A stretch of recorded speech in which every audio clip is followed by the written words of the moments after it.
We all grew up singing nursery rhymes, innocent little tunes passed down through generations. But what if I told you that behind these cheerful melodies lie dark histories of death, disease, and political conspiracies?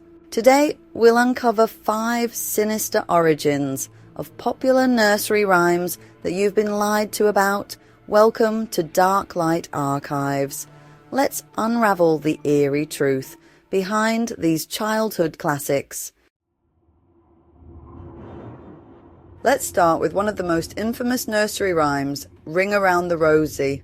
For decades, people have claimed it describes the Black Death, the bubonic plague that ravaged Europe in the 14th century, killing an estimated 25 million people, almost half of Europe's population. The lyrics seem to match plague symptoms. Ring around the rosy, a reference to a red rash or sores that developed on the skin. A pocket full of posies. People carried flowers or herbal sachets to ward off the bad air they believed caused the disease. Ashes, ashes, often linked to sneezing, which some mistakenly thought was a symptom of the plague. In the US version, ashes could symbolize the burning of bodies to stop the spread of infection. We all fall down, a grim nod to the staggering death toll. But here's the real twist. This is likely a myth. Historians argue that the rhyme didn't appear in print until 1881, centuries after the plague.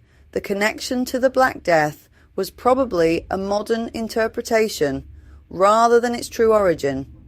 However, while the rhyme itself might not have started as a plague song, it has certainly taken on a disturbingly fitting meaning over time.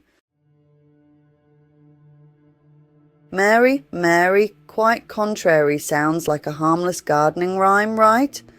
Well, not if you lived in 16th century England.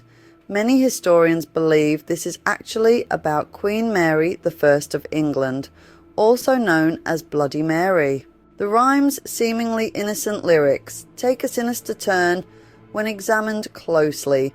Mary, Mary, quite contrary, a mocking reference to Queen Mary's brutal rule and opposition to Protestant reform. How does your garden grow?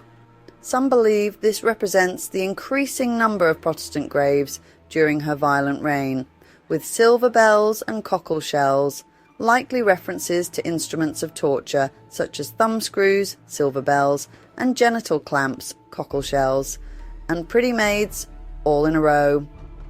This could symbolize the execution of Protestants, possibly referring to the infamous maiden, a guillotine-like device used in the time period. Between 1553 and 1558, Queen Mary ordered the execution of over 280 Protestants, primarily by burning them at the stake. Her reign left such a mark on history that she became the legend behind the terrifying Bloody Mary mirror ritual. You might have sung Baa Baa Black Sheep as a child, but did you know it could be about medieval taxation? The rhyme dates back to the 13th century during the reign of King Edward I, when England's economy was heavily dependent on the wool trade. The king imposed a heavy wool tax, forcing farmers and shepherds to give much of their profit to the monarchy and the church. Here's how the lyrics break down. Yes, sir, 3 bags full, wool was collected and distributed. One for the master. This refers to King Edward I, who profited most from the wool tax. One for the dame, likely referring to the church, which also received a significant share of profits, and none for the little boy who lives down the lane, a reference to peasants and farmers who received little to no benefit from their hard work. While modern debates have sometimes suggested racial connotations, there's no historical evidence supporting this theory. The original meaning was purely economic, revealing the harsh reality of class struggle and taxation. Why was London Bridge falling down? The answer might surprise you. The oldest version of this rhyme dates back to 1659, and many believe it references the Viking attack on London in 1014. According to historical accounts, King Olaf II of Norway led an assault on the bridge, using longboats and ropes to pull it down, forcing the English to surrender. But there's another, even darker theory: human sacrifice. During medieval times, some cultures believed that in order to keep a bridge standing, a human had to be buried alive in its foundation.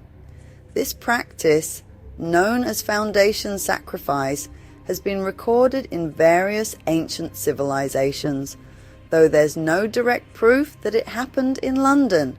Could this rhyme be a warning about a horrific old ritual? We may never know for sure. Here's something you never realised: Humpty Dumpty was never an egg.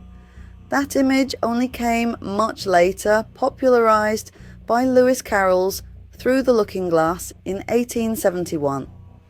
One of the most popular theories suggests that Humpty Dumpty was actually a cannon used during the English Civil War from 1642 to 1651. During the Siege of Colchester in 1648, Royalist forces placed a large cannon on the walls of St Mary's Church to defend against parliamentary troops. However, the cannon was knocked down and shattered, making it useless in battle. The rhyme's lyrics now make sense. Humpty Dumpty sat on a wall.